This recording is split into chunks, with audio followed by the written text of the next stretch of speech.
What do you even ask for?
Thinking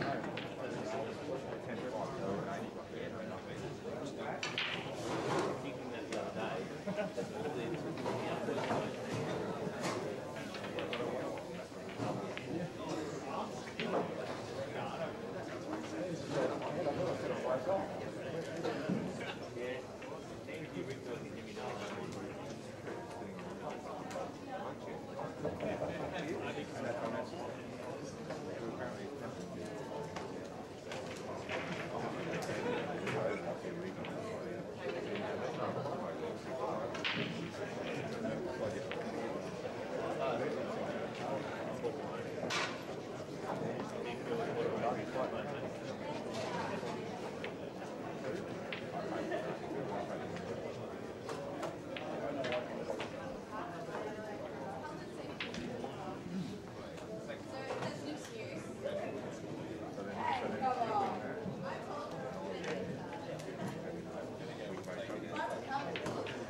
Yes.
That's a better idea.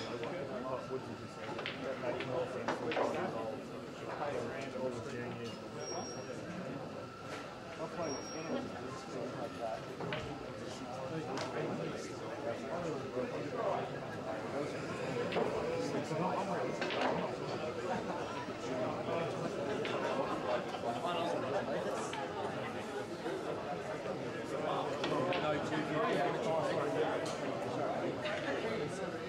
No,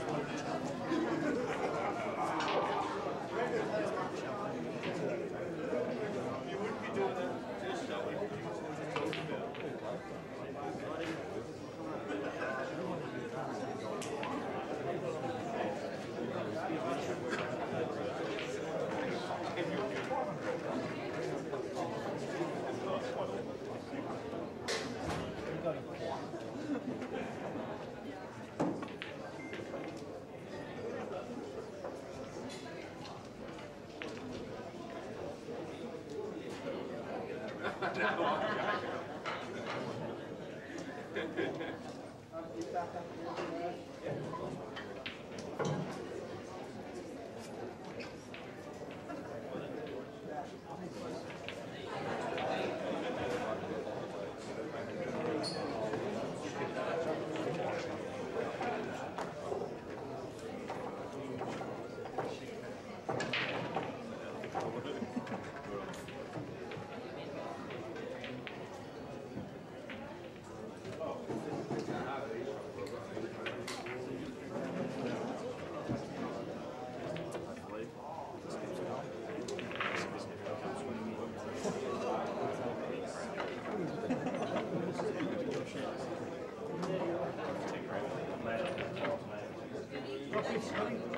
shot.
Jamie, can I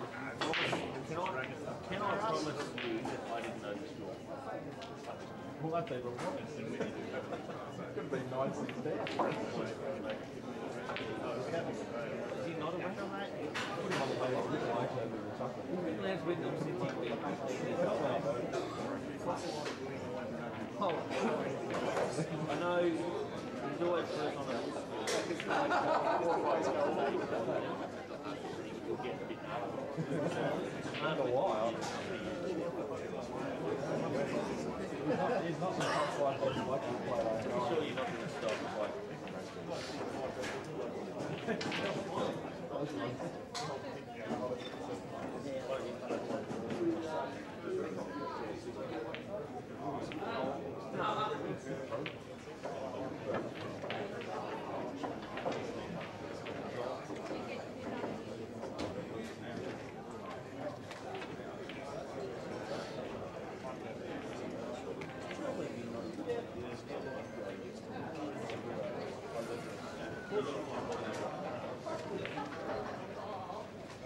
thank you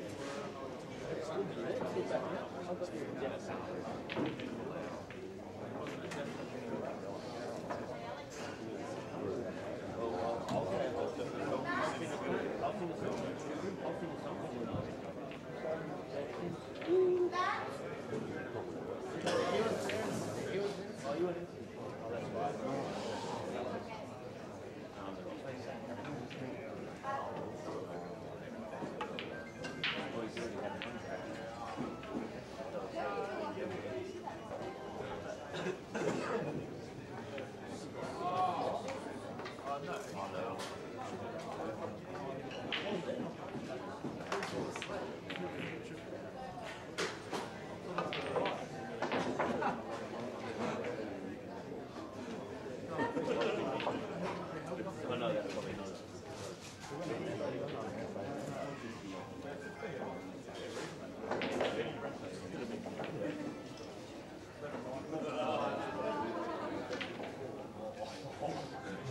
It's just directed at Brenton. I'll pay that. I knew exactly where it was going.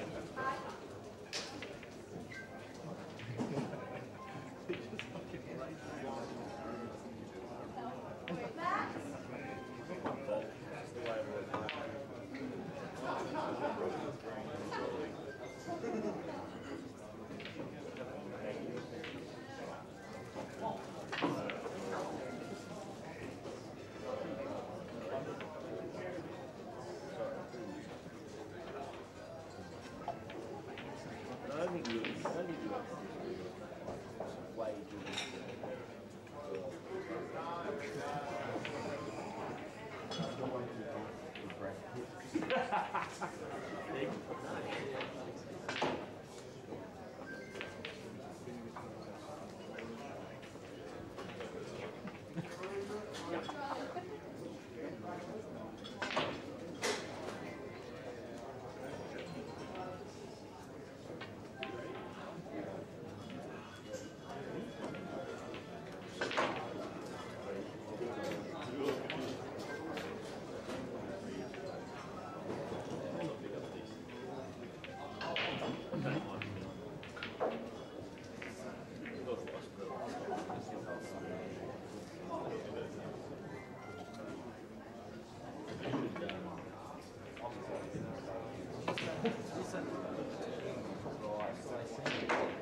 Well,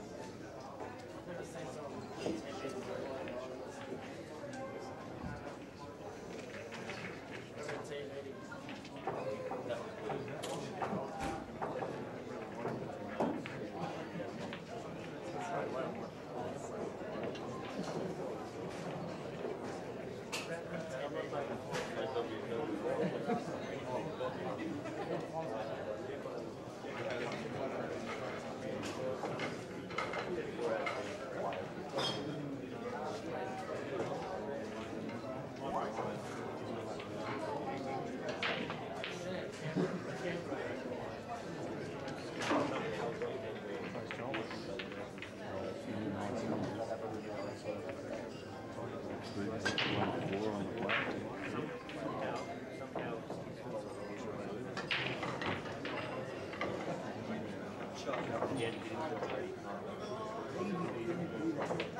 Wow.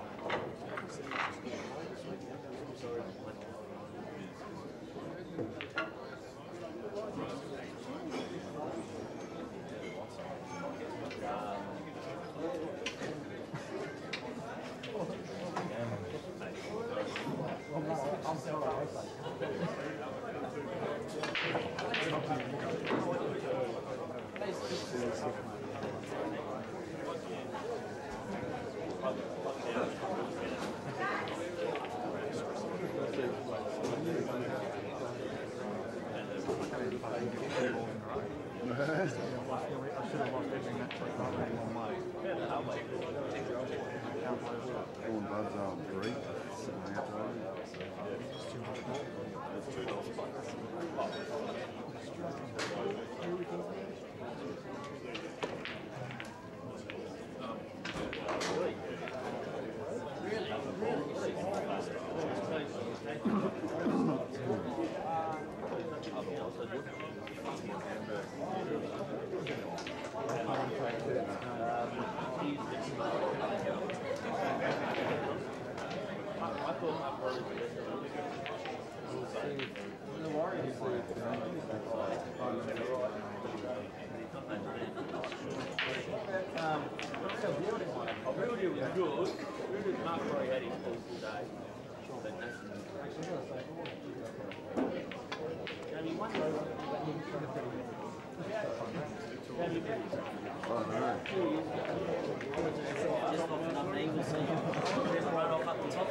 Someone said you weren't going to turn up today.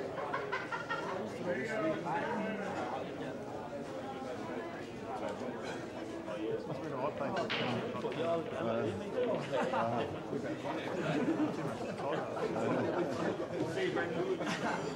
Thanks for the bourbon, though. You should have seen Maddie's got Tim. About 13.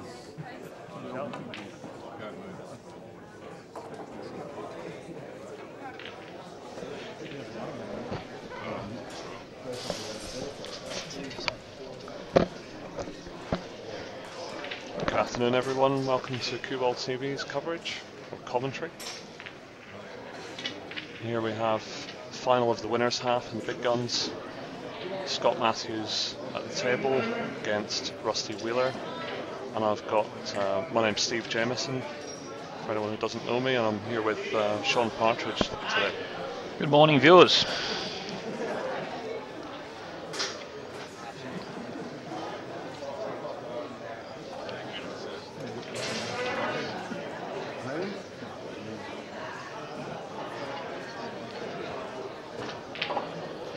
So far we've seen a pretty open and attacking match, as you'd expect from Rusty especially, and Scotty with a history of a good snooker background and a fantastic cure, so this should be a fantastic match. Yeah, this is the first chance I've had to see Scott Matthews this week, and he's an impressive curist, that's for sure.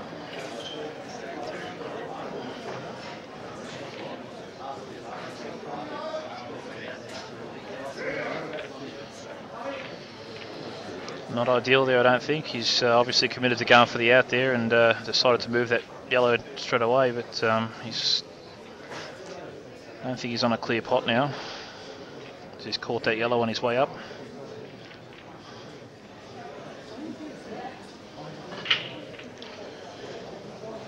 You may consider trying to slide this yellow off Rusty's red that's in bulk and cover the pocket if he doesn't get it in. That's one option. Looks like he might be loading up thin here.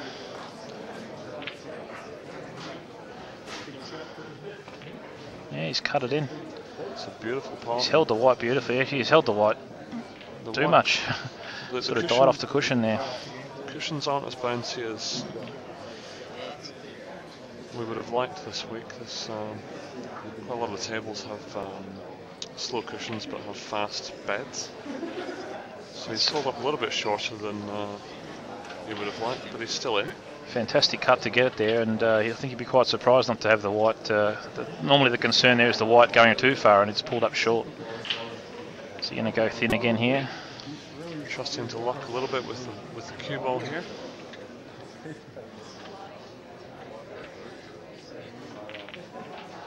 Oh, he's played that well. Look at that. Beautifully played, yeah. Still so thin, but still so controlled. It was a great shot.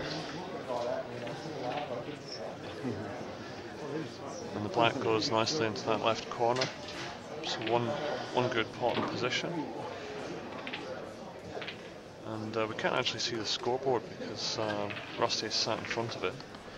So unfortunately I don't know the score, viewers. I believe it could be Dan Lynch is kindly going to 2-all, I believe. Move it. 2-all, we understand. And he's on that. He's on that. He's decided to commit and go for 2 cushions, which I thought would have been a bit risky there, but he's on it. Actually envisaged him just rolling that in and backing his cueing, but he's wanted to get better on it, and he'll be screwing this in. If the risk of the in-off if he drops it in. Previous 2 thin cuts are ready to go by, he should knock this in too. Oh, he's caught that red. I think I might have mozzed him there, as I've just been told on the sidelines. We've mozzed him. But, and players at this level, what a huge advantage these guys have, having the double chance. Yeah, it's from a physical and mental strength perspective, they'd have to be favourites for the tournament, these guys. You'd say that, but it's not unheard of. Two big guns ago, Rusty had the double chance in the final, and Joel had to beat him twice and did so. So, but yeah, it certainly is a physically and mentally beneficial, of course, to have that extra life. So yeah, both these players will know what's at stake here. And as it's common at this level with Rusty with all these balls on the table, you certainly considerable favourite here. Obviously looking to get the 2 shots to complete the out.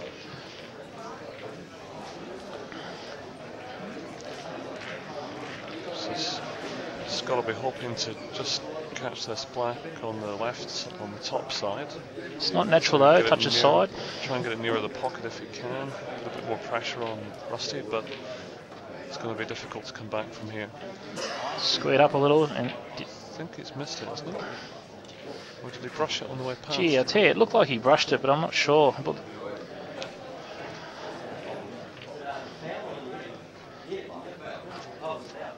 Okay, Rusty wasn't sure, but he's clarified, and yeah.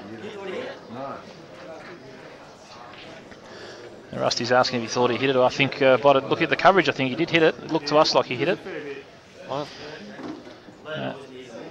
I think Rusty's asked the crowd, and they've confirmed he did hit it. So, unfortunately, Dan's not here. Otherwise, we could have done a third umpire. All right, it's 2 shots. That's interesting, that one. Certainly on the screen, it looked like he hit it.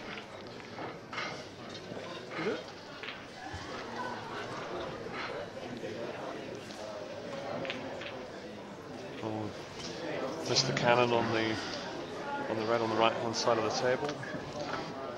Makes this out a little bit tricky now. I think you'll be looking at covering up again now.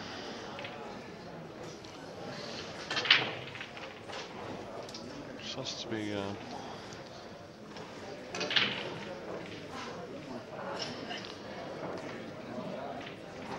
So Rusty looking at a shot to nothing here, or is he committed just to the snooker?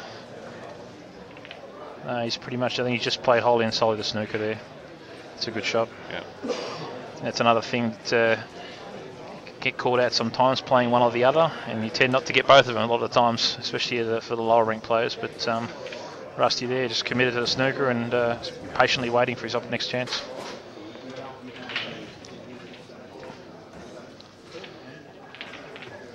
Again, very similar shot to what Scotty had previously.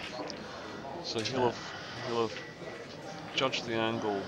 You would have learnt from that one, and it's obviously squared up a little bit, maybe a touch of running side on this one. He may even try and pot this, because it's not far off. It's hit a lot slower this time, with a touch of running side, and it's gone wide, so he's obviously confused, as we all are, as to the cushions and the way they're playing, but he's certainly altered from what he did last time. Yeah, and normally you wouldn't expect to get another shot.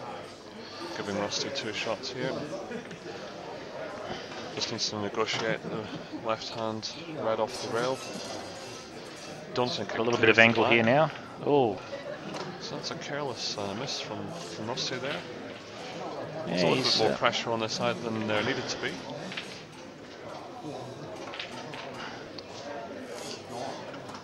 Rusty's so fluent and doesn't mull over those misses too long, and just continues on in his flow and his rhythm. Top right hand side there. That's a good shot. More difficult red.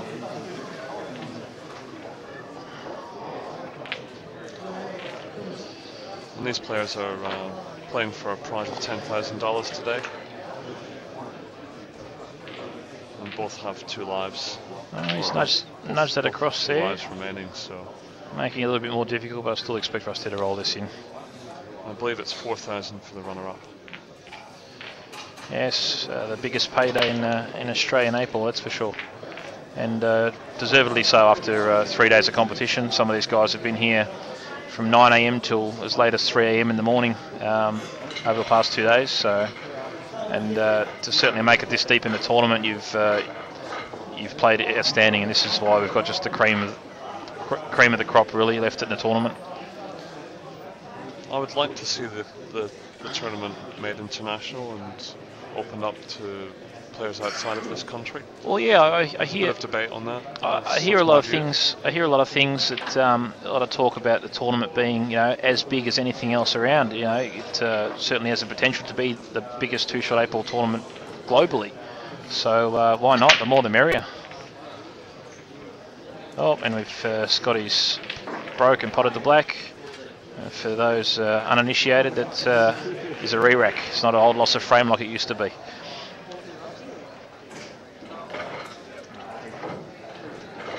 It's a close game for the 2 players that remain in the field undefeated, 3-2, and I certainly think it may stay close all the way through. And there's another match going on beside these guys, which is between Joel Younger and Steve Gray, I believe. And Steve Gray. 10-7 to Joel, is it? Yeah, it's 10-7 to Joel. Steve had an early 5-1 lead, but Joel seems to won the last 2 big guns. Obviously, never out of it, and has come back and now has a handy 10-7 lead. So. And, I think I may have a little wager on Joel later on. Maybe get some value from him in the back half of the draw. Hard to look past him, isn't it? When he's won the last 2, and like I said, two big guns ago, he had to defeat Rusty twice to win the tournament. So it tells you what you need to know about Joel. He's a world-class cueist. I was really impressed earlier with Kurt Dunham's match against Mark Robertson. Yes, Kurt Dunham. He's hitting the ball beautifully at the moment. Kurt Dunham. Current Australian champion. Certainly one of the favourites at the start of the tournament, and I think he's the youngest competitor left too. So still so very young. I think he's only 22.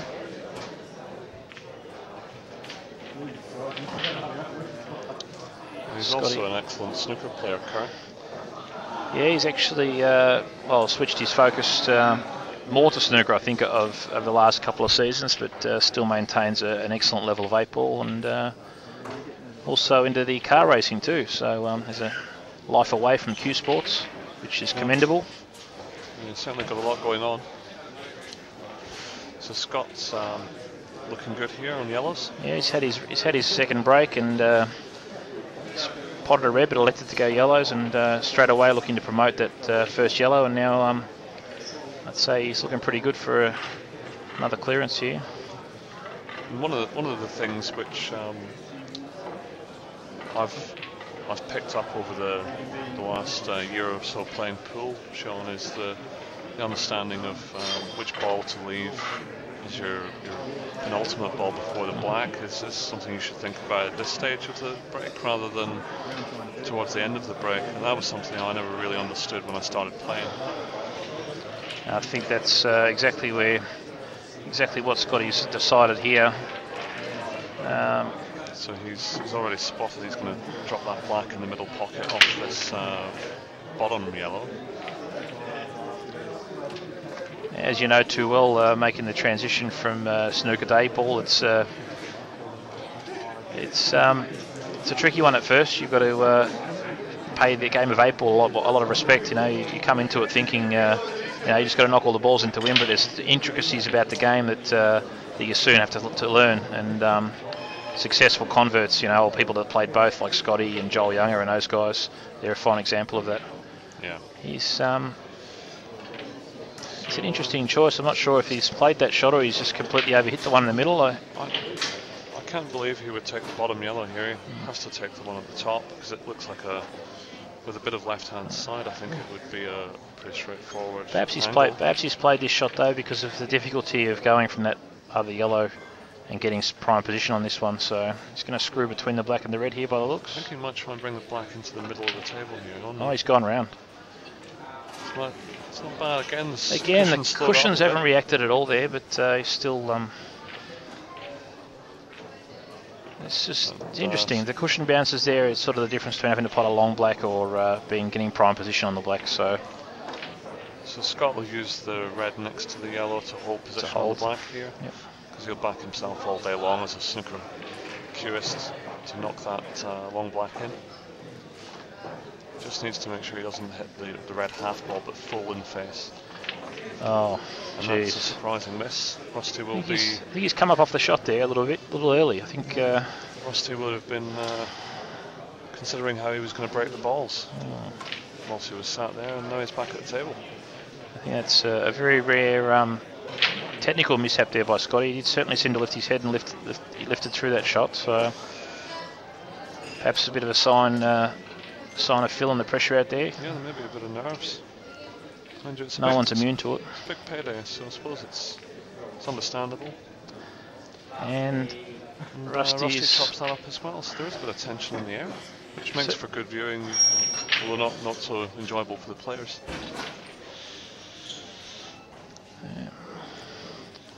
Now, Scotty's got a restricted queuing here, bridging over the red. So we just want to 100% focus here on the pot. Just make sure of it.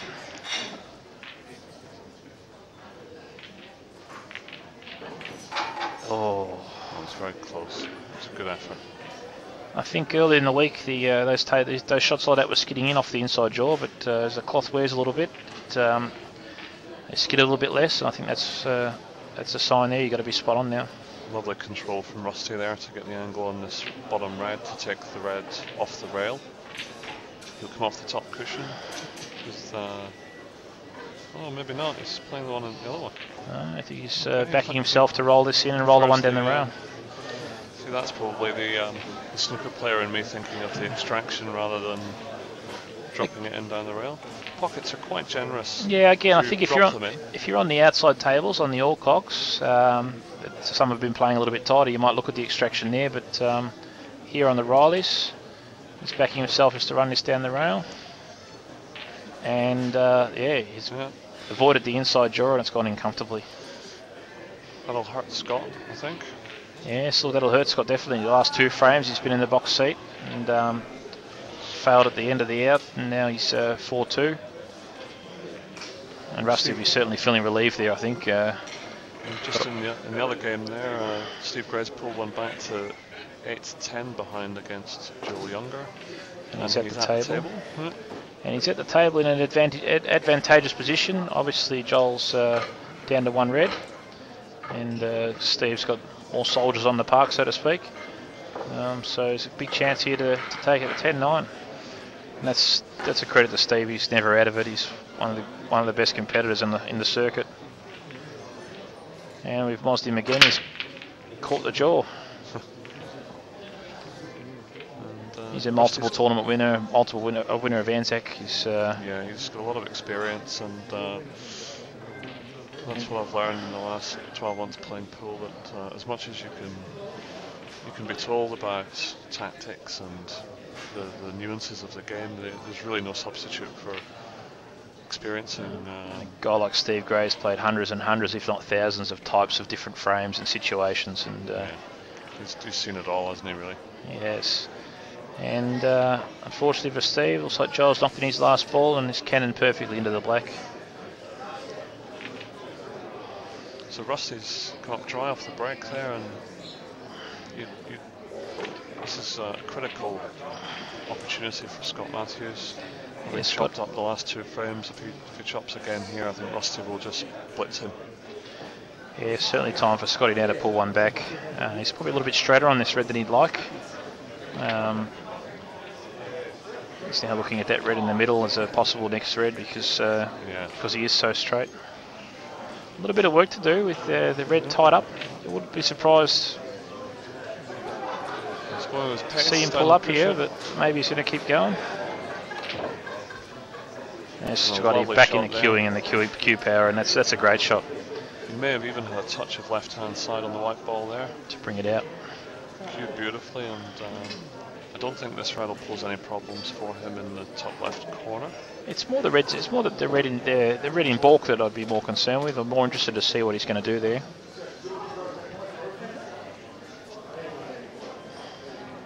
This is where it's get difficult when you've got to transition from one end of the table to the other at some point. I think this is probably the best chance he's got to connect to the bulk end of the table of 3 cushions. Or he'll just drop it in. I think he seems to be going with pace here to get up the table. No. He's missed that. Okay, and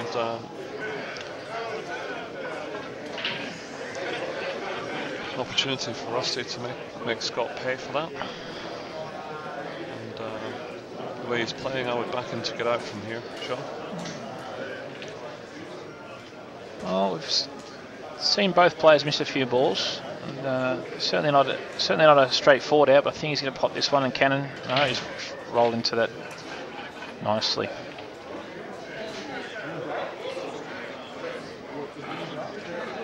So maybe just try and stun cross into the red to hold for the yellow in the middle. Stun past it. Or there. Yeah.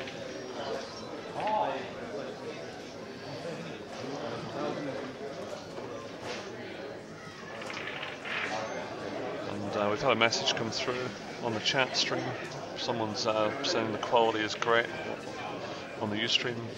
Oh, that's excellent, because yesterday I had some trouble getting on. I was home, but had some trouble with the stream. But yeah, it's good to hear that whatever troubles we were having have been solved, and good quality picture for a great quality match. Rusty's used the black there to hold. And he also developed the black into a pullable position into the right corner, which was a clever little nudge. Oh, he's missed it by a way. So Scotty gets another bite at the cherry. Yeah, both players definitely showing signs of feeling the moment, which is good to see. It shows it doesn't just affect the lower ranked players and players coming up. It can happen at the top level as well, which is no one's immune to it.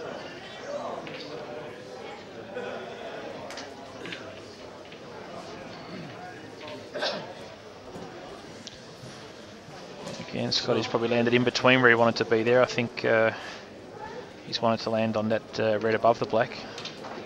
And he's landed short on that, and probably a little too straight on the bottom one. So some the shot I like here, Sean, is actually the top red of these two to go up and land behind the red on the cushion. But he's going for the easier pot. I think that's a little bit thin and running the white, perhaps. It's. Is he looking? Oh, it's tight. I'm not sure he can get through to that. Red on the rail. It's probably just run half a ball too far for that red on the rail and probably a bit stiff there. But again, Scotty going with what he knows, backing himself with a big shot. I don't believe the middle red passes the yellow, so he's now looking at the red and the black again. As yeah, and such as his cue power, he could quite comfortably pot this bottom red and get back up to the ball. But it would be a big shot. It'd be a massive shot. But I think he's eyeballing it. Although he may now have changed his mind. He's looking at the. Is he looking at coming off the cushion? Bit of coverage on that left corner. But off the cushion and maybe pushing that red. It depends if he's looking at actually putting it inside the yellow off the cushion, or if he's just playing a snooker. Yeah, he's certainly got to try and contain it now. He's playing off the cushion to the one on the rail. For the middle pocket, was he? No, he could be going to knock it down the rail inside the yellow. He certainly hit it with pace, as though he intended to do that, and just a good idea, just not hard enough. Very hard shot to judge too. Yeah. And Rusty. So one good plant. One good plant here, and he's away. Two good plants. I think this will pass.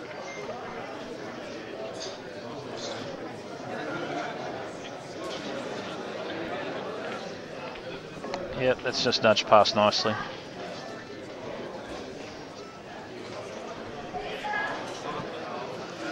See, as predicted, that's just nudged past, and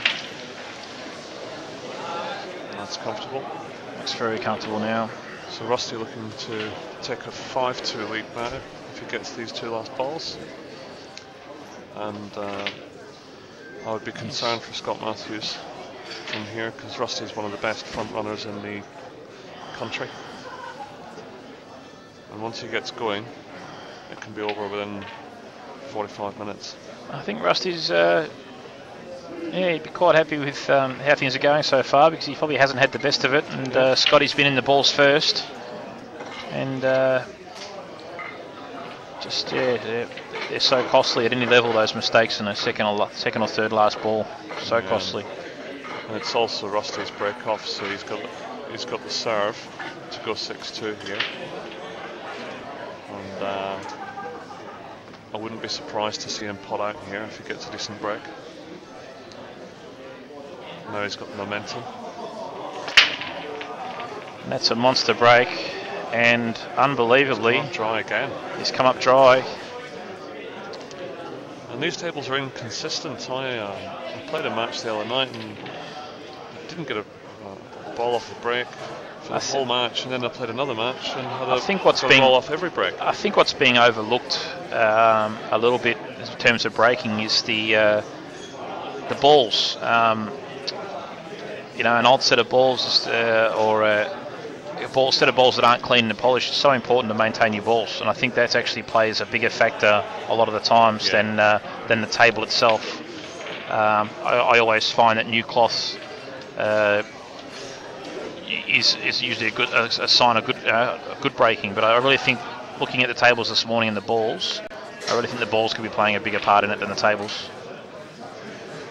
In fact, years ago when I played snooker, I used to play a lot with a chap called Andy Hicks in Devon. Current professional? And he's just come off the tour, actually. Yep. Okay. He used to put the balls in the pot wash behind the bar before we would play, and the balls would be electric. You'd get such great splits from the pack, and gave us a little bit more of a. I used to use the glass washer at Potter's Pool Hall when I worked there to do exactly the same thing, but what I found after a while is you still need to apply what the Aramuth ball cleaner, which is like a polish, to bring up that sheen back. But yeah, definitely They say hot soapy water, or in that case a pot wash, does the same thing. But yeah, you've definitely got to maintain your balls. So Scott's a decent chance here. It's got to be precise again, like you were saying earlier, picking out that ball that's to transition to the black, especially in this situation where the black's restricted to how many pockets it can go in. And another big shot from Scotty there, up and down. Yeah, lovely positional shot. He's eyeballing the plant as the. I tell you, this is no formality. The plant. Looks What's like the this black red? goes in the right corner. I'm not sure if it goes in the middle though. The difficulty here is getting right on the plant, and then from the plant giving yourself the correct angle to on the last ball to get on the black. And I think that's where he's going to run into trouble. I don't want to try and That's right. predict too much, but I really think he's going to run into trouble. I think he needs to be a smarter man than me to get out here.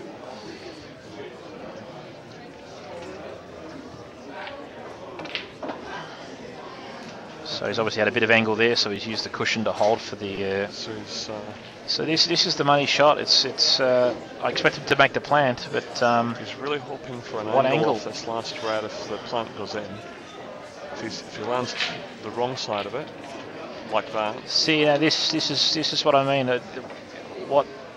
Where is his path to the black now?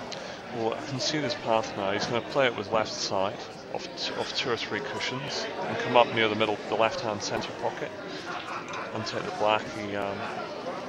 Again, he's bridging over. He's sticking down, so maybe it's straighter than we thought, and it was. What a great shot! That is a great shot. Restricted queuing, no angle, and again just backing himself to finish on this quarter of this black. To me. This doesn't look Water like ball. He's got to be careful he doesn't pot a yellow here. And he's hit it wide. Yeah, it was a sharp angle there. I wasn't even sure if that went. You know, Sean.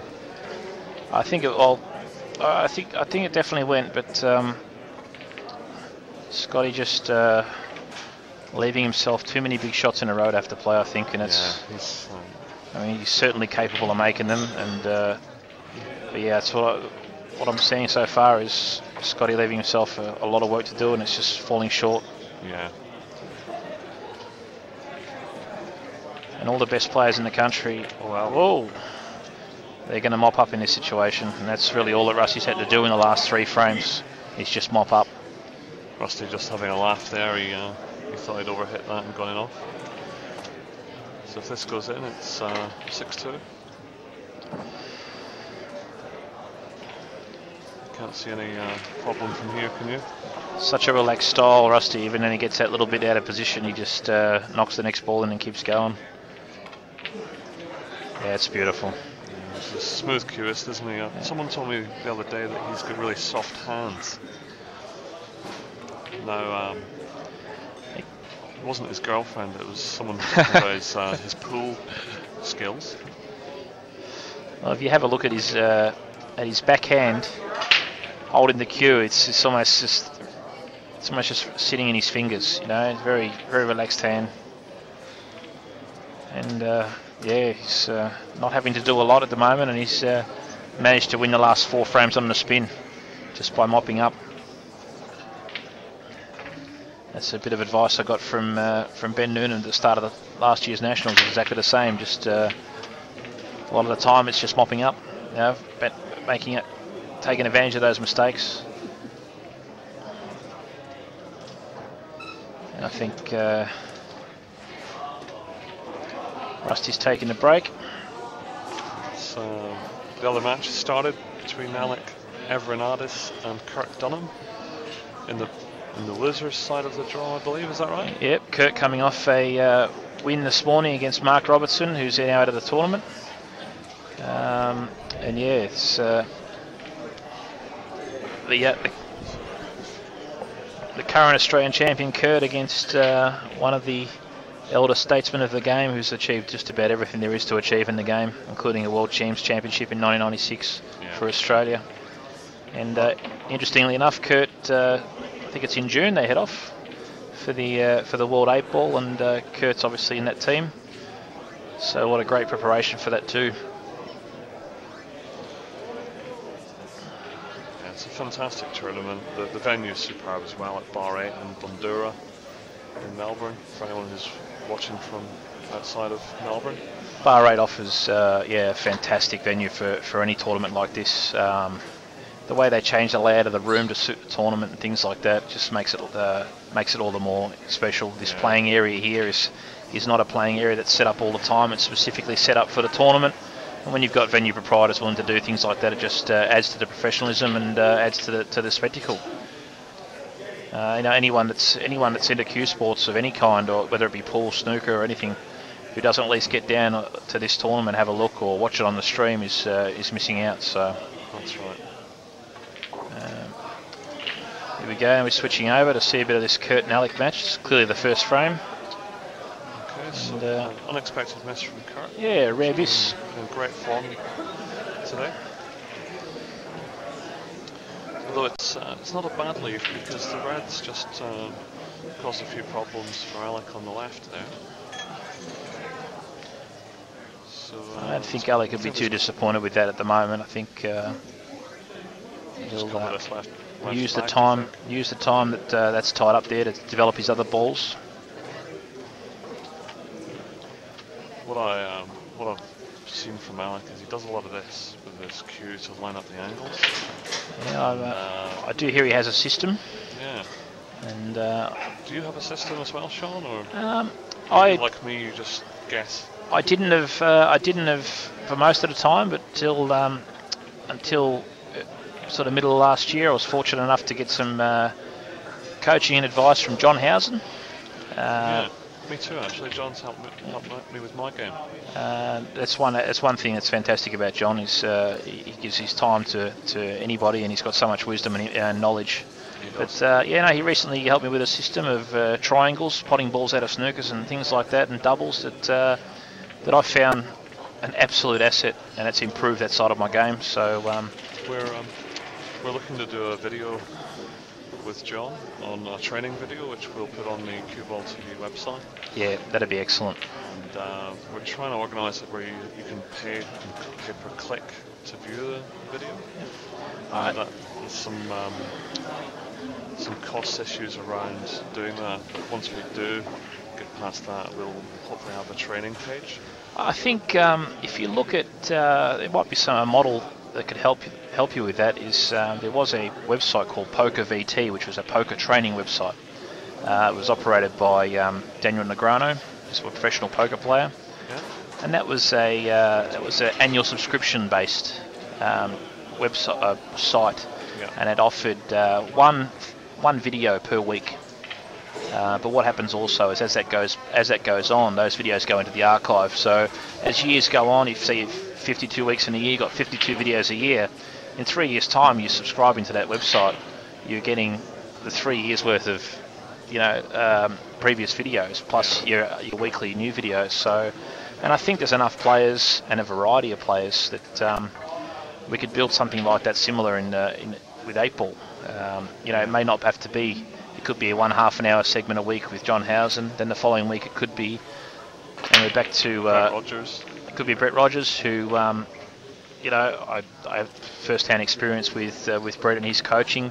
Not only his coaching of the highest order, I think a lot of people take for granted that it's actually difficult to teach the game. You may have the knowledge, but the ability to teach and deliver the message, and he's one of the best at it. And it's because of the internet. You could have Rusty Wheeler could do a segment, a half an hour video. So I definitely think it'd be beneficial. And it's good to get different viewpoints as well, because there's no one way of going about things with 8-ball. It's you only have to look at today to see a contrast of styles. Scotty Matthews here compared to Rusty. It's but who's to say one's right and one's wrong? If you can take the best bits of every one of them, well, you could build quite an impressive player, couldn't you? And there's a strength and depth in Australia of pool talent, and there's only really the English, I think, that have a stronger ability. It's interesting. Good depth of talent in Australia.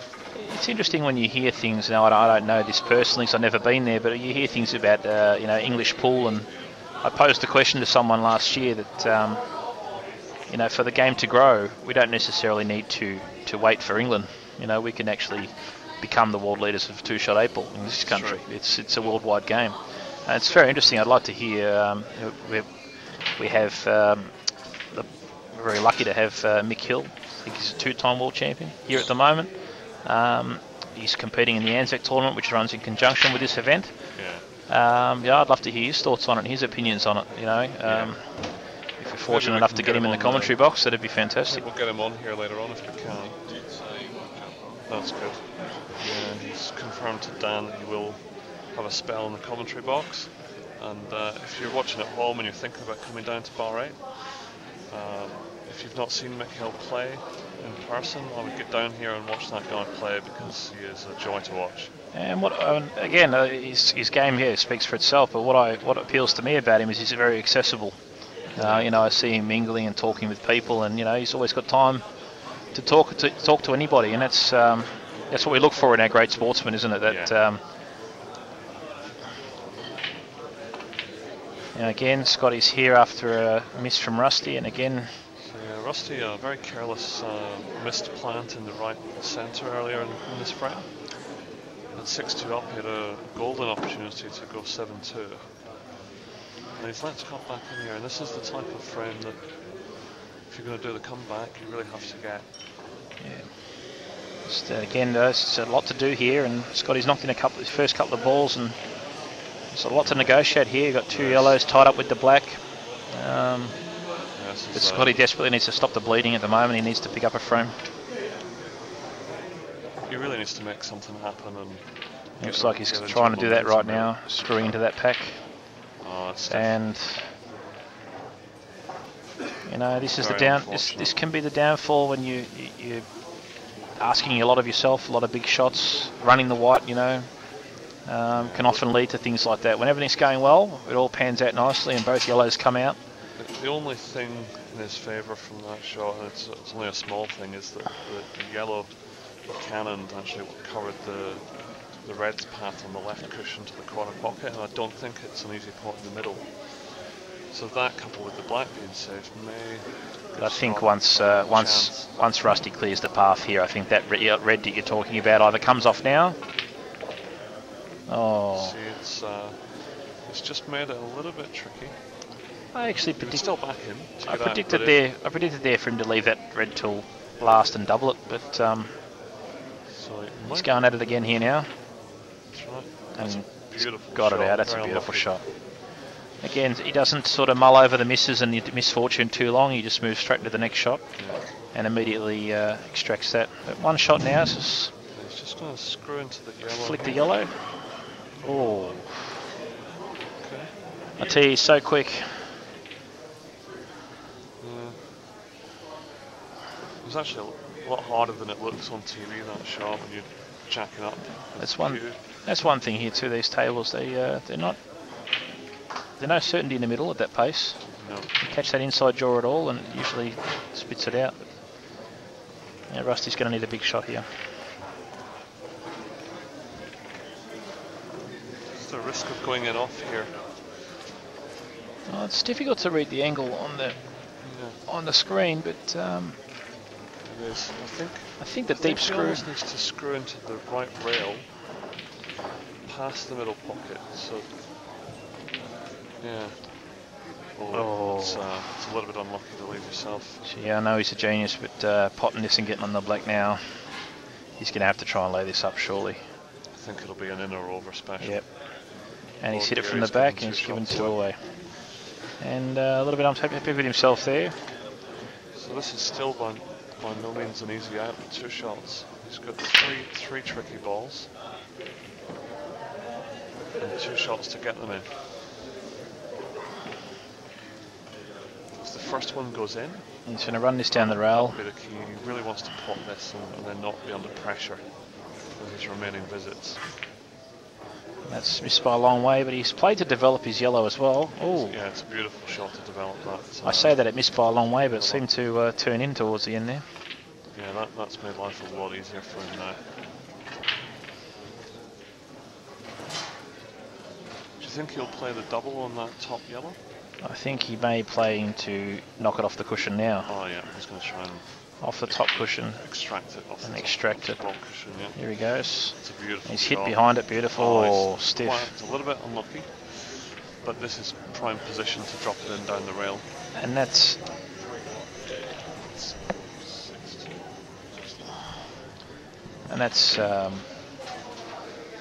left him this one down the rail. He's knocked that in with confidence. That's a good shot. Again, back in his queuing. That's one thing. He's lost the last forward in a spin, but he hasn't changed. He's back in his queuing, and so he should. If you're in the Scott Matthews camp, you really want to be winning this frame. Oh, he definitely needs to stop the bleeding. That's the 6-3 or 7-2 is a massive swing. I really think so far Scotty's had the better of the match too, and that's No, it's not. He's going to screw this straight back. Into the same pocket. Oh, he's got a lot more angle No, than it appears. Screw back just slightly. There he is, straight behind it. Jamie Stevens just arrived in the commentary box. He's having a break from the commentary today. So we'll do our best That's good. to live up to his high standards. Scotty getting one back there, and yeah, Rusty showed his disappointment there by punching the table at the end of when he missed, but he'd still be pretty happy with a 6-3 lead at the moment. He doesn't mind smacking the table every now and again, Rusty, does he? I've seen it a few times.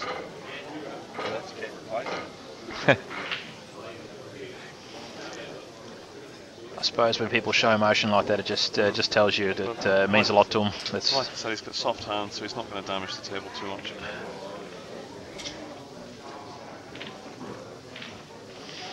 So interestingly here, Scotty uses a different cue to break. Does he? Okay. He's changed cues. What's your opinion on a break cue for everyone at home, Sean? I'm still working that out. Last year's Big Guns event, I broke with a 9-ball cue throughout the event, and I've since sacked the 9-ball cue altogether. I've gone back to my normal cue. So, look, I think it goes in stages. I've heard Jamie talk about the commentary about moving the white into different positions, and some people wanting to stick to the white ball position being the same and just sticking to what works, and others change cues and change techniques and move the ball around. It's a personal thing, and it's probably the only thing in the game that's not an exact science, and no one's got a true answer for it. But it's probably what makes it frustrating, because it's such a crucial part of the game, especially at this level. It is. It can be heartbreaking if you don't get a ball off the break at the top level. And again, Scotty's got the best of it here, I think. Reds are in the open. He's played a good opening shot there. Lovely opportunity here. He'll play this with a bit of right hand side, I think, to swing around, or just. I think he'd be swinging across and getting across for the middle red into the same pocket. Choice of 2 reds. Oh. Yeah, I think he's okay there. Just. Actually, no, I think he's going to have to come down and look at the reds at this end of the table. He's given himself more work to do with the white ball, isn't he, than he has to? He has. And again, just not quite letting. He's had to change his path now, and now a big shot required.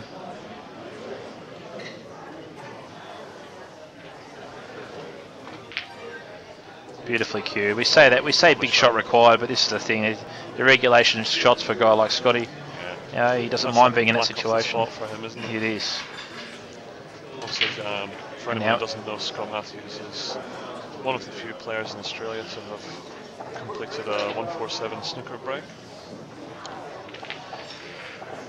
Scotty, one of the first looks I ever got at Scotty was in the early 90s when he won the Australian Under 21 Championship in probably the best field of snooker players, best generation of snooker players. A field like Quinton Han and Steve Mifsud and people like that. So it's been around a long time, and exceptional cueist. And that one big shot we saw earlier is now put him back in that position to run this out. Yeah, lovely recovery. And just to finish the chat on the break-off, I think the cues, everyone tries different cues out. Some heavier, some lighter. Well, the one thing that's really helped. That's a great shot. Yeah, But again, he's obviously the black goes past the yellow. Yes. He's just going to roll this in. Yeah, the one tip that I was given to improve the break-off was to actually move forward in my stance a little bit, Sean. Okay. And then have more room to get the body through the shot more, or the cue through the white ball more, and that helped me get a better break-off shot than I was having. Because I used to stand into the, I guess, with my weight going forward. Yep. But now I've changed it to the weight going backwards and launching through the ball. Do you agree with that as a good break-off? Again, I've heard similar things. We just see Scotty pot that black, and he's certainly stopped the bleeding now. And 6-4 is not a bad situation. Now, isn't it? Yeah, I heard similar. I got some similar advice from one of Australia's best 9-ball players, Lewis Kondo. You know, he told me exactly the same thing, and also playing with my hand further forward on the cue. Okay. And as far as cues go, I think the general rule for especially for the American game, I think it applies here, is a lighter cue for breaking. Yeah. I think it's similar to the theory of golf with your driver heads being lighter, being able to generate more club head speed. I think lighter cue, you're able to generate more cue speed, and that's effectively what's going to give you the better break. Yeah, I think the word velocity came up when I was doing a bit of research on the break-off. And so it's not necessarily the heavier cue or the lighter cue necessarily, but it's the speed and the trajectory as it goes through the white. Being of a snooker background, being of a snooker background, I tend to stick to the theory of, well, if you stay still, you time it well, you cue it well, that'll give you the maximum amount of cue power. But again, everyone's got their theory. It's a hard one to pinpoint. We'll be talking about it for as long as the game's in existence. I mean, if you just look at the top players, they do all launch themselves at the ball and jump up and stuff. So I suppose that's about the only guide we've got, isn't it, really? Yep. Yeah, you can't go far wrong when you follow the best in the business. So great to see Scott competing in this match now and pulling it back to 6-4. Yep. This is a big frame here. Rusty will be disappointed because he had the chance to go 7-2. I think Rusty will have mixed emotions, because at the start there he probably should never have got those 4 on the spin. True. He was just left to mop up most of the time, and then the roles in reverse type thing, and Rusty's one who's failed at the chances. So it's got a bit of everything this match. Scotty again, his attacking style. Yeah. Even with the balls in a cluster like that, he's looking for the manufacturer ways to go out. He's not got a traditional stance, Scott. He bends both legs when he addresses the ball. He does. I think being quite tall, getting himself down to the table and getting the cue flat as possible. Yeah. I think it's something he's forced to do.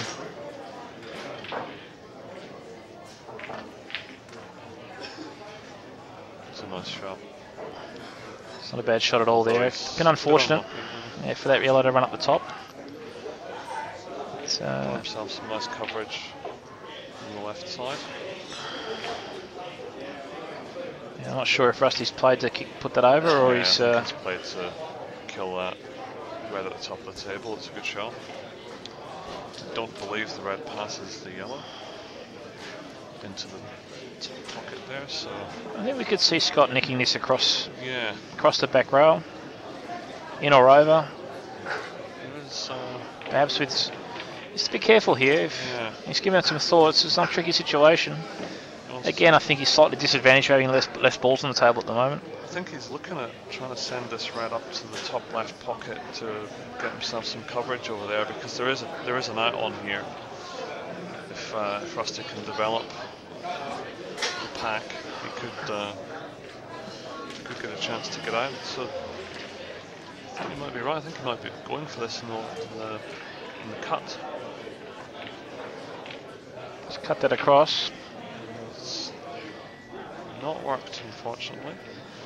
So I think Rusty. Can you imagine Rusty just running this one down the rail, giving a bit of coverage, giving him some time to work on his ball that's tied up in the pack there.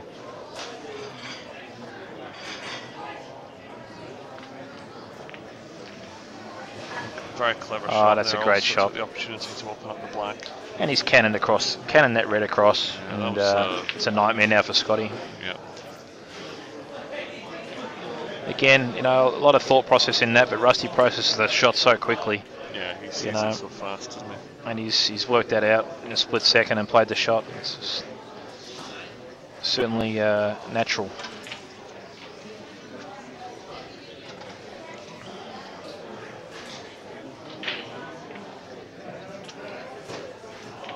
It's a long way behind in this frame now, Scotty. And I think Patrick Hood won best intermediates. It's a tremendous effort. Patrick, every time I see him play lately, he's getting better and better, and he took some massive scalps in this tournament now, including Ben Noonan, 11-10, you know. Brenton Collier, previous Australian champion, multiple tournament winner. They're massive scalps, massive scalps.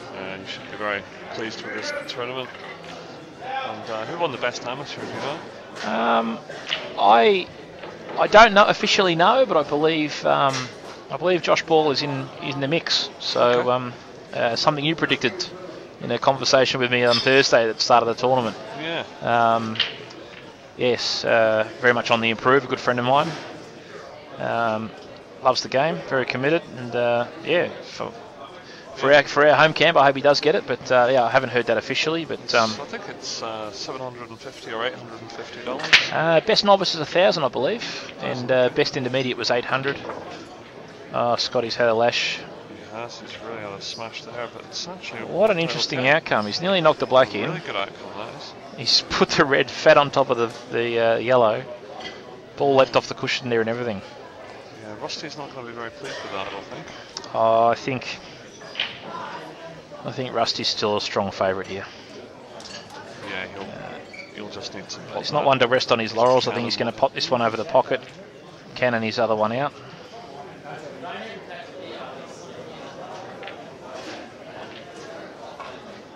There it is. Cannon it out into the open. Well, he hasn't landed on anything here.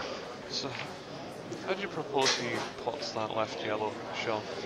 With the one out, with the red on top of it. Thinking maybe a couple of shots ahead here. How does he get that yellow ball in? I think looking at the shot he's played there, his intention would have been probably to get into a position where he can play one of his other yellows onto the red, pot his yellow, and bring the other yellow back out into the open. Oh yeah, I see. You know, he hasn't quite landed there, but he's played a good containing shot. Hasn't left Scotty anything. And still Scotty way behind in this frame. I don't believe the bottom, the middle red, I don't think it passes the yellow in the corner. So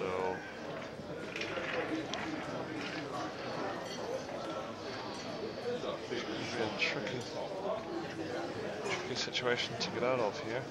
Yeah, I think Scotty's aware too that just about anything he does right now could result in a Rusty potting out. I could possibly see screwing the white back and playing a snooker behind the red just there on the back cushion. Yeah, that works. Again, that's probably all he's got really. Hope that 2 shots gives him an opportunity. Hope to get 2 shots, and so he's putting bottom on this. I wouldn't be surprised if this is what he's doing. It looks like he's trying to pot this in the middle. Shot. There it is. Oh, no. You're quite right. Good shot. Do you think? And again, it's just buying him some time. I think it's all he's trying to do here until the opportunity presents itself. Do you think that Scott would want to get that black onto the red? Oh, I think in an ideal world, that's a great shot. I think it's the presence of mind that he hit that a bit harder and get that white in the middle of the table. And again, Scotty's so restricted now to the shots options he's got. Yeah. But yeah, in an ideal world, create a situation where he can put that black. It's probably the only way. So he might be trying to pot this red in the bulk area. and get behind the black to send it down the rail on top of his red. That's my prediction. It's a big ask. Big ask from where he is. You can only see half the white ball, so he'd have to have immaculate cueing here.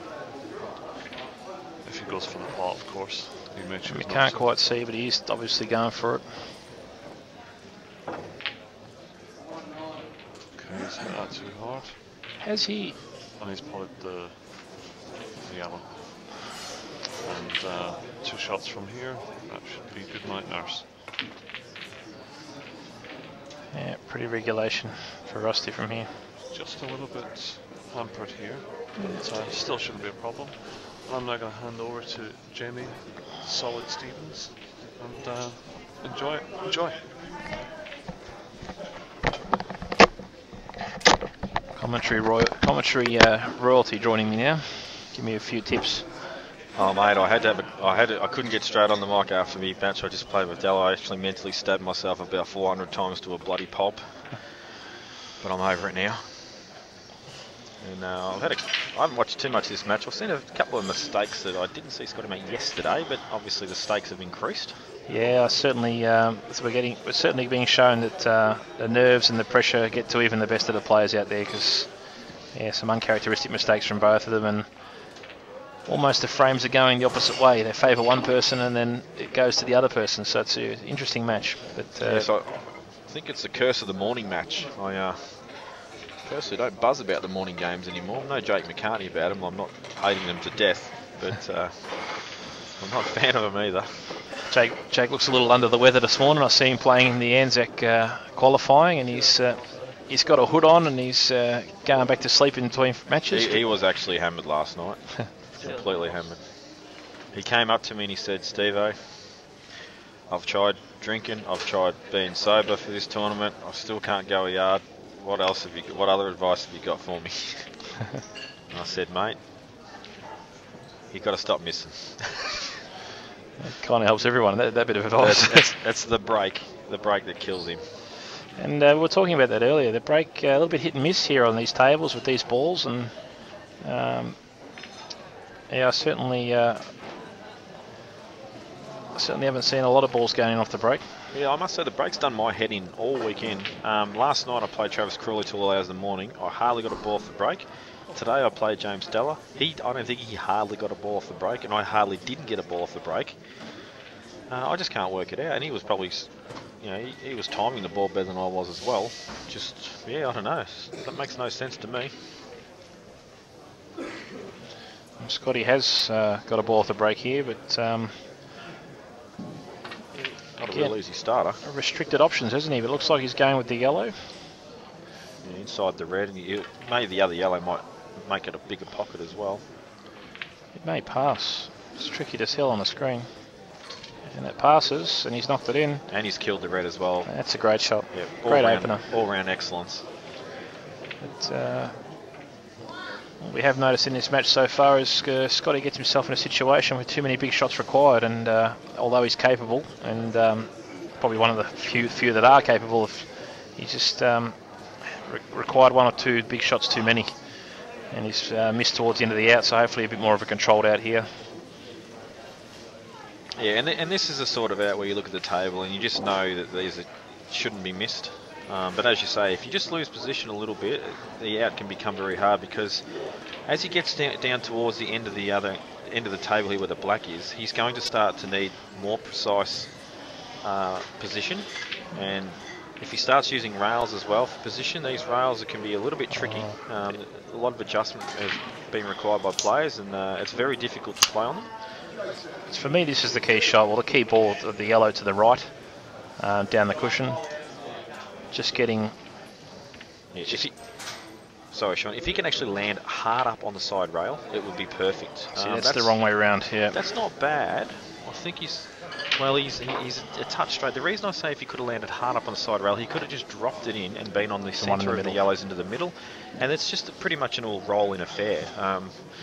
Now he's actually got to play this quite deep. As you can see, he's sort of lining up near the corner pocket, because that's pretty much where he needs to be to be able to run this in pretty straight. He's looking at the other yellow. It's obviously on between the red and the black. Well, this is a huge bonus.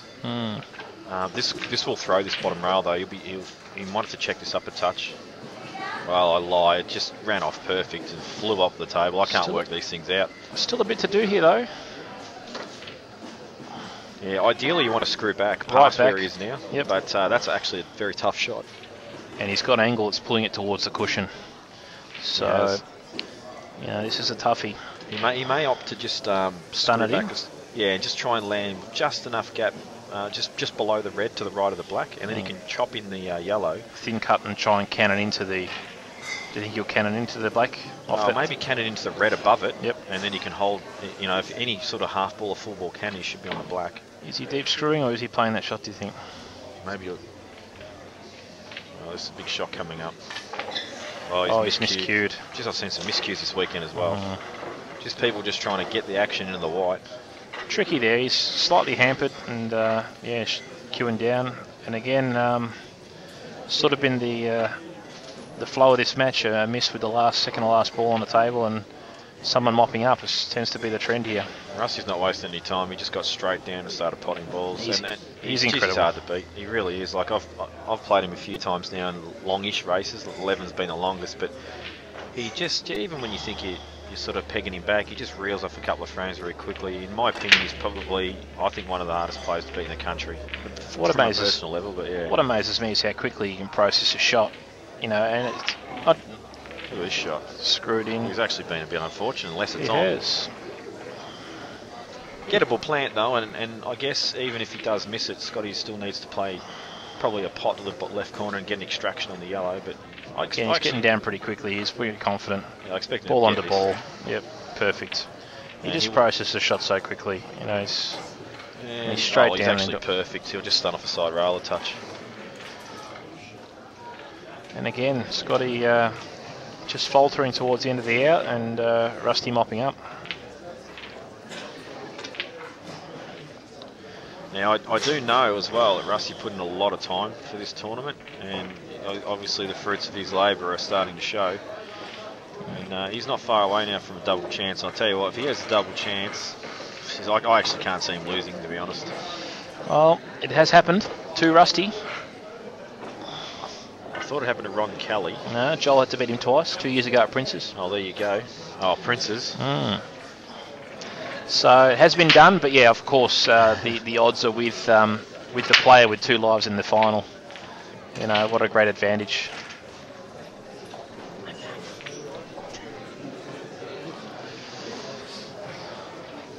So Scotty, a good open table here. Yellows will be probably the choice of balls. And the only reason I say that is because if you commit to reds, you've got that red near the 2 yellows at the bottom, and you've got to deal with it. Yellows, you don't have to really deal with anything. You've just got to pot them all. There's no extractions required or movement of balls. So, how do you like this shot to open? This is the shot I would play as well. Yep. Very important that you got the. He's landed perfectly. Yeah, it's a good shot. So probably stun this in the middle and just stun on the red, and you'll have the yellow to the left of the table. Pot that, come down to the bottom one, give yourself an angle to come up the side cushion back to the one that's on the balk line, and then you can start to work yourself up to the table for that final ball to get on the black. Sorry, final 2 balls. But I guess actually the trickiest ball is the one just below the black. When you look at it, it's actually limited options. Yeah, not available into either middle. Is it available in that middle? It does go into this. It does go in the corner. middle. Yep. And it will go into left middle as well. But again, like you said, it's the key ball, and getting on that ball is it's going to be the telling point of the out. Good confident pot that from Scotty.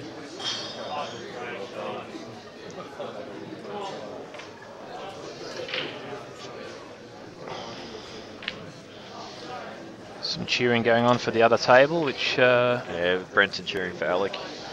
Is it 2-1 to somebody?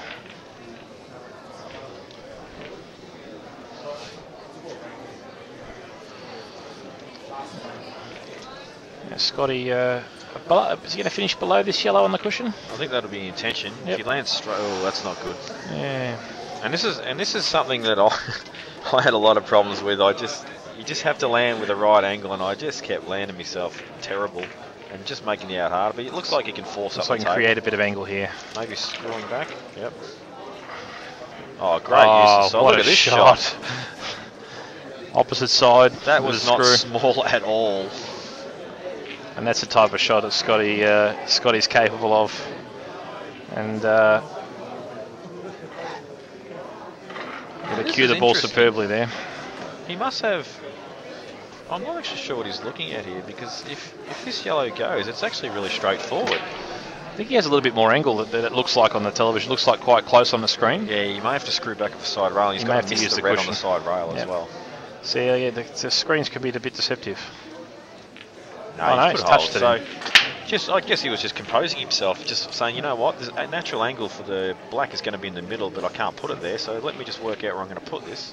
For the players at home watching, that's you'll see that players like Scotty, a bit of composure in the last two, make sure of it. It might look simple. Rail just got him a touch there. Nah, but he's it's fine. Okay. He's just fine. And a little bit of right hand side there to bring the white ball off the rail, which is a nice shot. Like I said, it looks simple, but Scotty paying it the respect it deserved and just making sure of it, and that can be crucial. Oh, he's missed. Oh,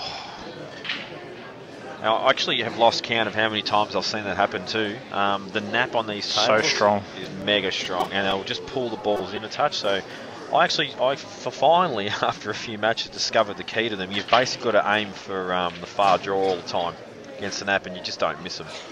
But it's a matter of training your mind to do it, because we're so used to hitting generally centre pocket. And if you catch that inside jaw, you get almost guaranteed to miss on the middles. with that in mind, how fast have you found them on the bed? They're quite quick on the bed. Yep, nice and quick and nice and slick. Just like I said, just the rails to deal with. Just there's a little bit of inconsistency with the bounce sometimes, so it's just an adjustment that needs to be made. I guess if you can limit your game down to just all stun shots. That shot there a little bit careless by Rusty, just a simple roll in, but he hasn't left himself on the red he wanted. Now he's got this tricky one down the rail. Actually has to pot this too, because Yeah. it's really easy up and down for Scotty. If he does miss it. He spotted that well. That was a very good shot. And One thing with Rusty is he's avoiding that inside jaw down the rail. You avoid that inside jaw, the pocket takes it nicely. absolutely, and that's the case with most pockets as well. Hence why I suck at potting balls down rails, because I always catch inside jaw. I think earlier in the week I was watching the stream and they were catching inside jaw and still skidding in, but now that cloth's starting to wear a little bit. It's had a bit of play. If you catch that inside jaw, they tend to sit. With the rest now. So one good positional shot, and he'll just want to land pretty much right behind this next red. And, oh, that's perfect. And I don't see him missing this. He doesn't actually miss many just clean pots, Rusty. It actually does me head in the way he cues too. 'Cause he aims at the cloth rather than the white ball, and then he just cues it beautifully. And wow, he just tickles that in. Bit of panache. Cracked up there if he miscued. Yes, and there's a little bit of mind games there with Rusty, I think. Just saying, look how easy this is, Scotty. Why didn't you do this? And certainly big advantage now, 9-4. And yeah, I still see it as being Scotty's had the best of it. It's been in the balls first a number of occasions, and yeah, but with the comfort of the second life. So I still think Scotty's got plenty. He's going to feature plenty in this tournament. Yeah, and he's already in the last four. So I think the last four or the last six. Like if he loses this, I think he just goes straight over to the semi-finals. Actually, sorry, on the loser side. So no, hang on, no, he has to play the winner of the finals. So he will be down the last three even if he loses this. Yep. So he's already got his entry fee back and whatever. He's just got a bit of extra play money to play for now. The winner of them to play in the semi-final. Okay, so I've got it wrong. However, either way you look at it, he's still not in a bad spot. He's better than everyone else that's watching. Mm.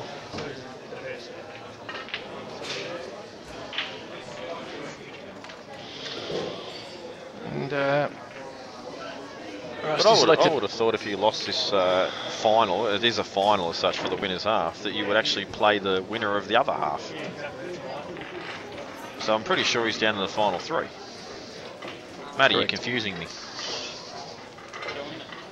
Rusty's gone with reds here, and I think barring a big mistake, I think Rusty's going to be out here as well. Yeah, this will be a stun into the red to the right of the bull. He's about to pot as well.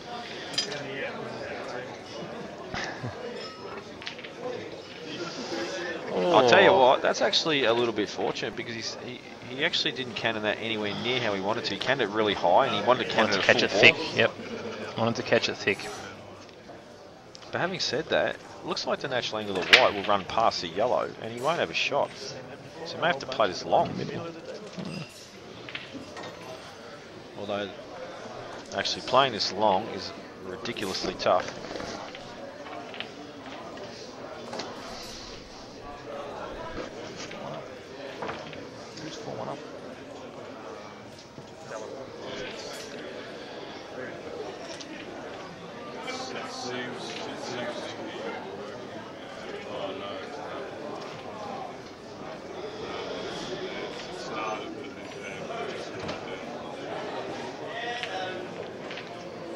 Good shot there from Scotty, just promotes his yellow. Again, he's back with a good chance here. And consistent with the match, it looked like Rusty was out there and things didn't go his way, and then Scotty's back at the table.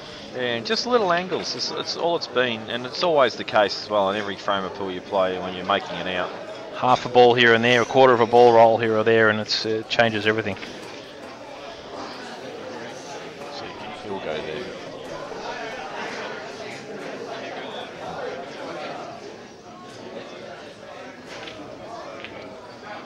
So, just looking at this draw, this actually will go all day and into the evening as well, the final. So Big Guns has become a 3-day event. It was a 3-day event last year, and they finished Saturday evening, didn't they? Yeah, they did. It was very late. Now, Scotty's tried to get on this one, what I would call the key ball to the out, and he's landed, come a little bit too fast. He's going to have to change his mind, I think. He might be able to actually pot this ball in the middle, come off a side cushion, and if he can cannon the yellow full ball, he'll have a nice shot at the corner, and he should be able to just glance up for that last ball. But the black's still a problem. Difficulty going, if you're leaving that ball to the yellow next to the red to last, is getting to the black. So see, ideally he wanted to be on it. Oh, he's played that well. That was a lot straighter than I thought it was. Yeah, it's certainly a lot straighter than it looked.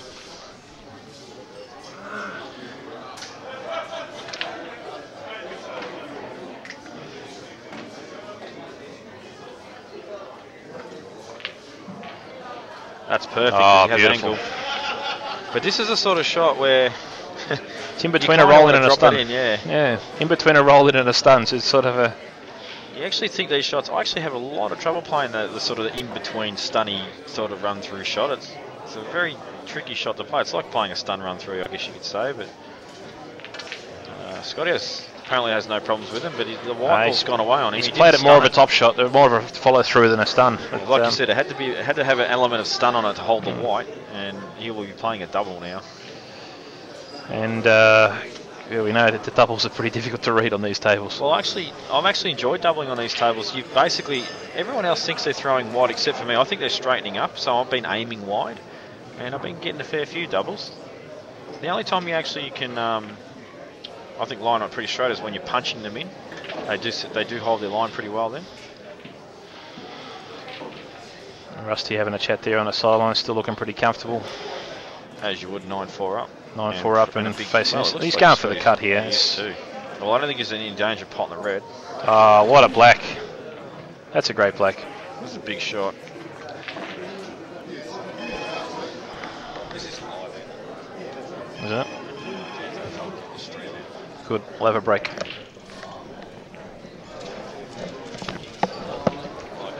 When it gets put up on YouTube, yeah. No, I was watching it yesterday. They kept dropping out. Yeah, he's having trouble.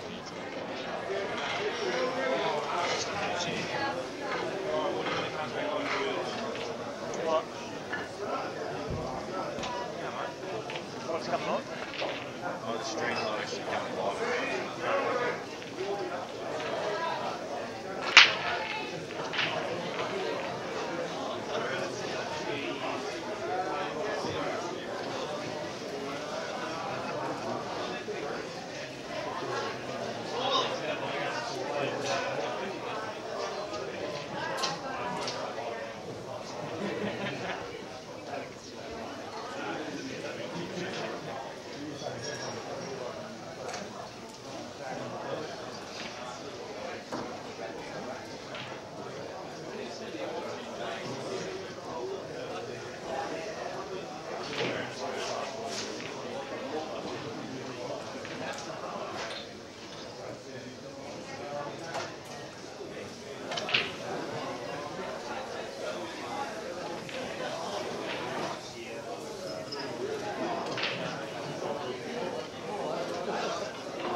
Thank you.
fuck's the mouse gone? Stuck somehow. No, it's not moving. It's too.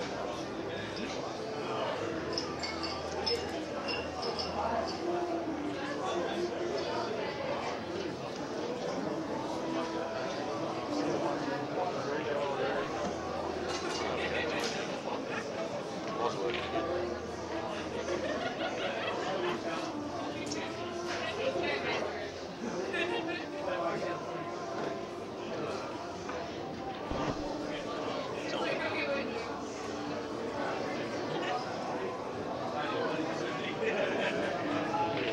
There's no connect button on it.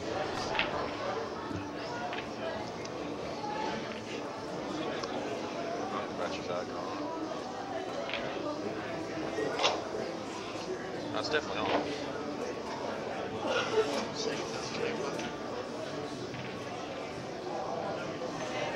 Where is he? Oh, okay. I can't fucking. There we go. This kid's dropping out straight away.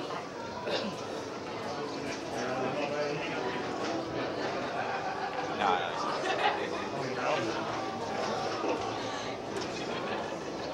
Yeah, it is at the moment. Nothing like this. Did you get WhatsApp little notice? Yeah, probably will. Oh, You can one of check my it. workers, sorry. See if it's streaming for you. I'll wait for it on my phone, I'll take it.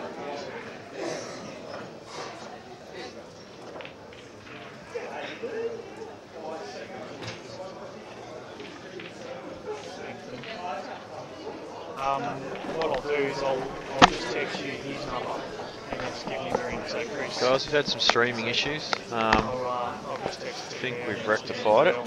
If can someone send me an SMS if they are getting the stream now? It's been going about a minute. I'll get out and phone.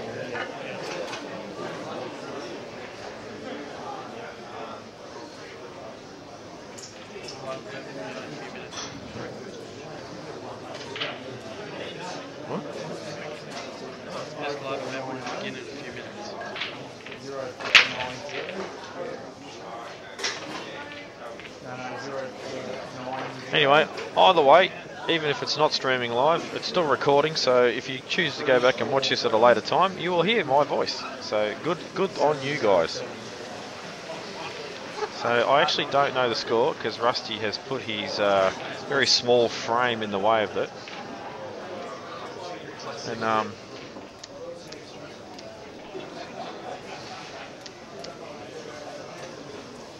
just can't get his attention to try and move his arm. Okay, so it's 10-6 to Rusty. Oh, there's no 10 on it, that's why. So anyway, Scotty has a chance to... Where's my cool chair? I'll swap your chairs.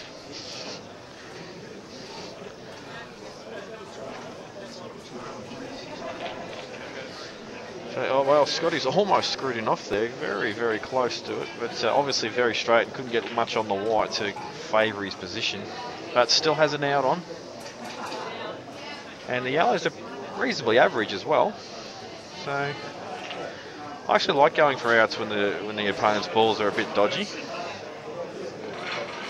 And Scotty decides that he's going to do a self-clean on the white, probably put it a little bit further away from the pocket for himself. No, just kidding there, he's used the chalk to mark the white exactly. And as you can see, it's still very deep in the jaws.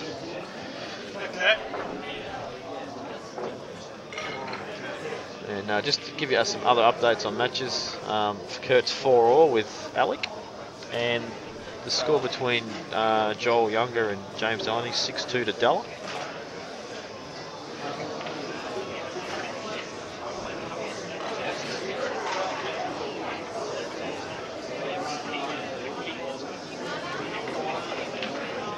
And that's a bad miss from Scotty. Like, the reason I say a bad miss is he's actually missed that by a very large margin. But a 10-6 deficit can do that to you.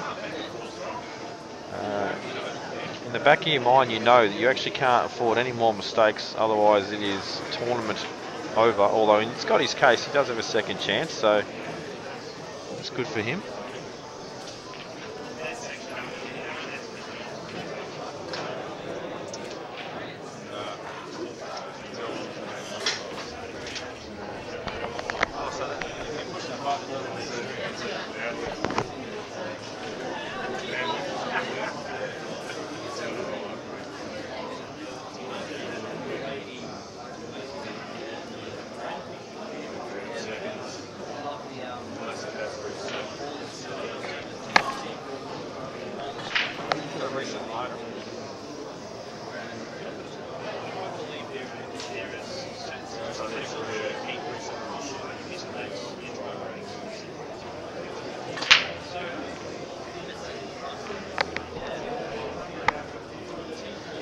So Scotty gets a second dig. Although there is a yellow in the way of what he would like an easy out to be. And he just tried to deal with it then. Pushes another red over. Probably won't hurt him to just push this over the side cushion, this red, and just put the white ball hard up on the other red.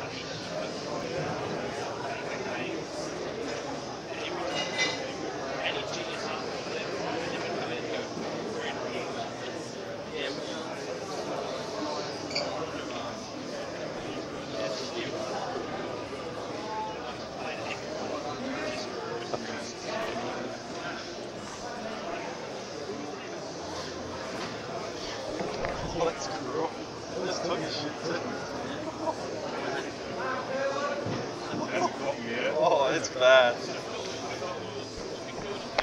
I can't handle it myself, but it's mine.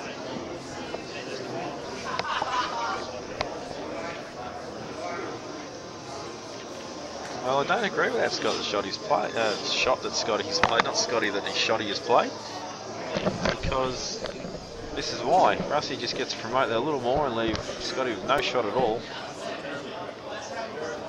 And Matty's whacked on the headphones, have a bit of a chat. Yes. And we may not be watching this match for much longer, Matty, the way this could pan out. Yeah. There is another match going on that we haven't mentioned as well. Oh no, there's only 3, my bad. We've already mentioned all matches' scores.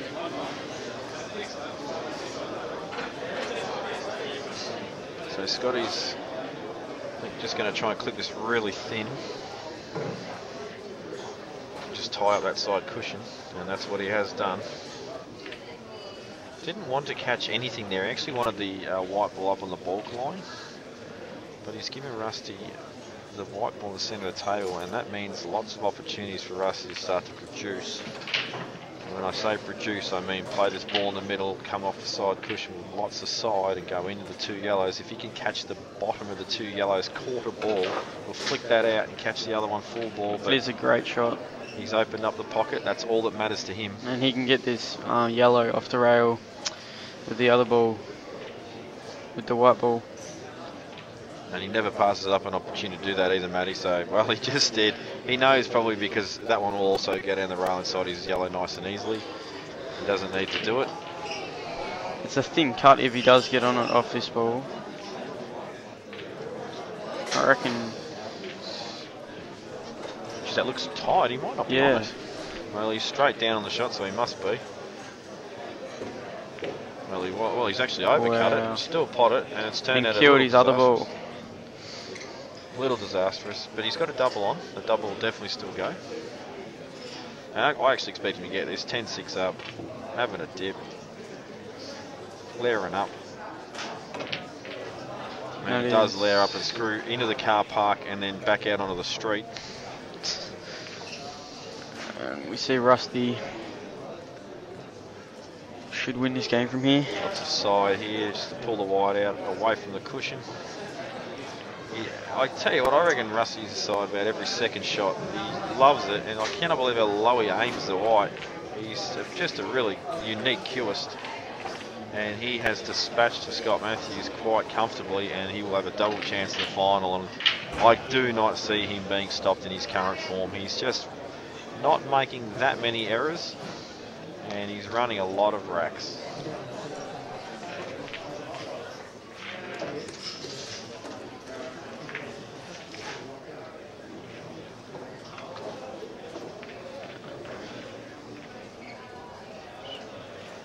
So we have another camera, and that match is Kurt Dunham and Alec Everett.